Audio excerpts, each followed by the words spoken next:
Salut à toutes et à tous, un petit tuto pour vous montrer comment rénover rapidement et très efficacement une manette ici de Nintendo NES ou de n'importe quelle vieille console dont les contacts ne répondent plus bien. Quand on appuie sur le bouton, ça répond pas bien, il faut appuyer très fort, ou ça répond une fois sur 5, donc c'est assez simple à faire. J'ai déjà retiré les premières vis, il en reste une. Donc, je retire la dernière vis et vous allez voir donc comment rénover ces contacts assez facilement. Donc il faut la manette. Voilà. À l'intérieur, donc on a le circuit imprimé, on retire le câble. Voilà. On soulève le circuit imprimé.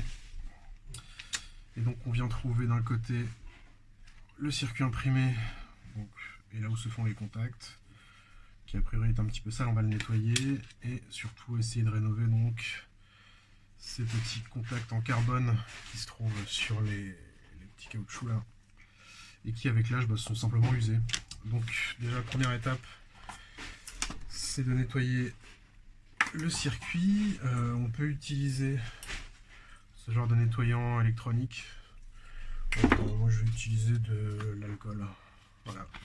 Ça marche avec de l'alcool à 90, là j'ai de l'alcool isopropylique qui fait très bien le job. L'idée c'est de nettoyer donc les dépôts qu'il y a sur la manette. Avec le temps, donc le carbone est venu se déposer sur le circuit. Donc on frotte avec notre coton-tige pour enlever les dépôts. Donc l'avantage de l'alcool c'est que ça sèche vite, donc ça nettoie très bien.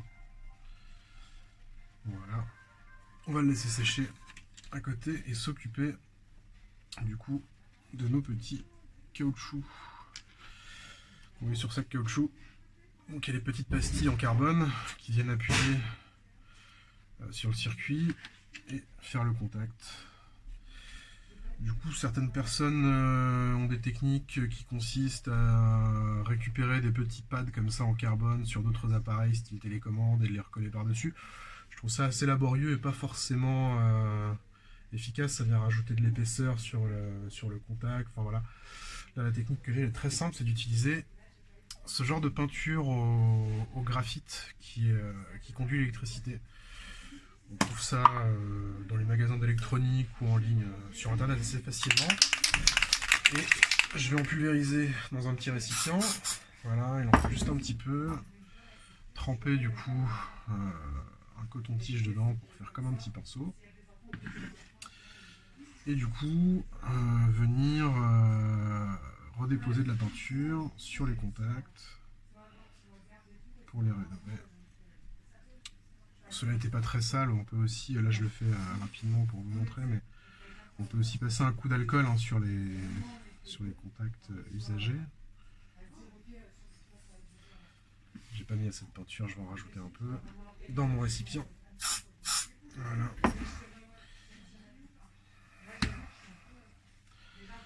Donc je viens par petites touches rajouter un peu de peinture, voilà, ça marche mieux. Sur chacun des contacts en carbone. Comme ça sèche vite, en plus on peut faire plusieurs couches. Hop là, je l'ai fait tomber, mais c'est bon. Je vais faire cela aussi.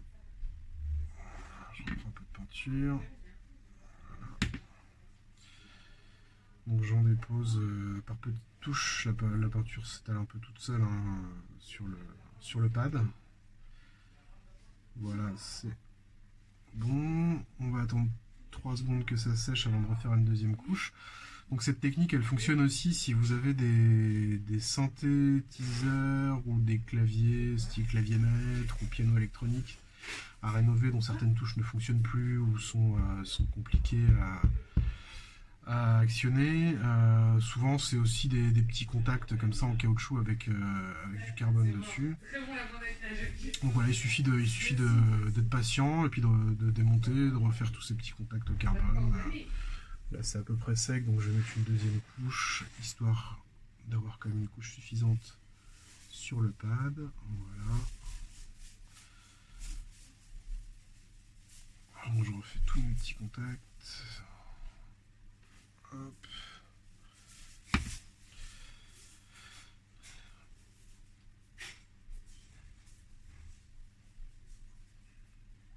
je le fais vraiment à la va-vite, mais c'est pour vous montrer un petit peu l'action. Et une fois que ces contacts, donc ils ont été repeints, que la peinture est bien sèche, il n'y a plus qu'à remonter dans le sens inverse du montage.